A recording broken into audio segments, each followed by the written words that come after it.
80 தொகுதிகளில் விஜய்க்கு வெற்றி வாய்ப்பு.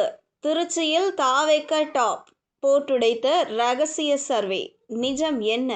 விஜயின் அரசியல் பலரையும் உற்று கவனிக்க வைத்துள்ளது. தாவேகவுக்கு எத்தனை சீட் கிடைக்க வாய்ப்புள்ளது, எத்தனை தொகுதிகளில் வெற்றி பெறக்கூடும் என்று உறுதிப்படுத்தப்படாத கணிப்புகளும் இணையத்தில் அதிகம் வலம் வருகின்றன. அந்த வகையில் 80 இடங்களில் விஜய்க்கு வெற்றி வாய்ப்பு கிடைக்கும் என்ற தகவலும் தற்போது ஓடிக்கொண்டிருக்கிறது. இது சாத்தியமா? இது குறித்து அரசியல் நிபுணர்கள் சொல்வது என்ன? விஜய்க்கான செல்வாக்கு தமிழகத்தில் அதிகமாக இருந்தாலும் அதன் விகிதாச்சாரம் தெரியவில்லை. எனவே தாவேக தரப்பிலேயே ரகசிய சர்வேக்கள் எடுக்கப்பட்டு வருகிறதா?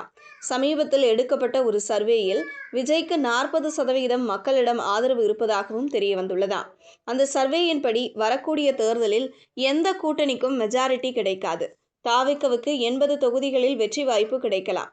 சோழிங்கநல்லூர், திருவள்ளூர், சேப்பாக்கம், திருவல்லிக்கேணி தொகுதியில் 50%க்கு வாக்குகள் கிடைக்க வாய்ப்புள்ளது. இதில் 60%க்கு பெண்களின் வாக்குகளே கை கொடுக்கும். ஒருவேளை கரூர் சம்பவம் மட்டும் நடக்காமல் இருந்திருந்தால் இந்த ஓட்டு விகிதங்கள் வேற லெவலில் இருந்திருக்கும். எப்படியும் விஜய்க்கு 80 தொகுதிகளில் வெற்றி வாய்ப்பு உள்ளது என்று சர்வே ரிப்போர்ட் கூறுகிறதா? அதேபோல மற்றொரு தாவேகவின் ரகசிய சர்வேயில் திருச்சி கிழக்கு, மதுரை மேற்கு, திருவாடானை இந்த 3 தொகுதிகளில் தாவேக மிகப்பெரிய அளவுக்கு வெற்றி பெறும் என்று ரிப்போர்ட் வந்துள்ளதாம். இதில் திருச்சியில்தான் விஜய்க்கு அதிக ரசிகர்கள் உள்ளதாகவும், சிறுபான்மையினர், இளைஞர்கள் அதிகமாக உள்ளதால் எப்படியும் 60% வாக்குகளை எளிதாக திருச்சியில் பெற்றுவிடக்கூடும். அதிலும் விஜய் திருச்சியில் களமிறங்கினால் அதன் தாக்கம் வேறு மாதிரியாக இருக்கக்கூடும் என்றெல்லாம் அந்த ரகசிய சர்வே கூறுகிறதாம். இதுபோன்ற சர்வேக்கள் தாவேகவினரை குஷிப்படுத்தி வருவதாக தெரிகிறது. தாவேகவினர் சிலர் இது குறித்து கூறும்போது, செங்கோட்டையன் போன்ற சீனியர்களின் வருகையும் வழிநடத்தலும் தாவேகவுக்கு வேறு முகத்தை தருகிறது.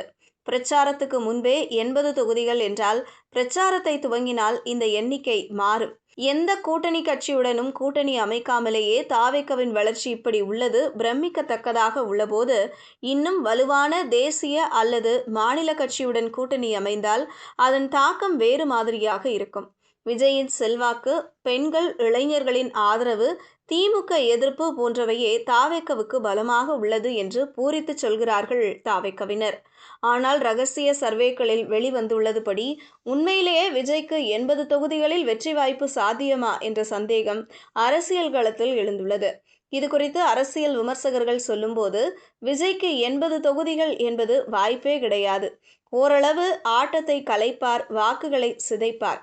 மிகப்பெரிய அளவில் திமுக மற்றும் அதிமுக வாக்குகளை, குறிப்பாக திமுக வாக்குகளை விஜய் சிதைப்பார்.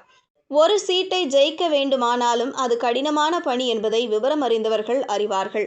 விஜய் வந்தால் வெற்றி பெற்று விடுவார், இத்தனை சீட்டுகளில் வென்று விடுவார் என்றெல்லாம் கணிப்புகளை சொல்வோர் அது குறித்த ஆதாரத்தை வெளியிட வேண்டும், அல்லது பெரிய நிறுவனம் அந்த சர்வேயை பகிரங்கப்படுத்த வேண்டும். மற்றபடி இதுபோன்ற ரகசிய சர்வேக்கள் எல்லாம் கம்பி கட்டும் கதையாகவே பார்க்கப்படும் என்கிறார்கள். பொறுத்திருந்து பார்ப்போம்.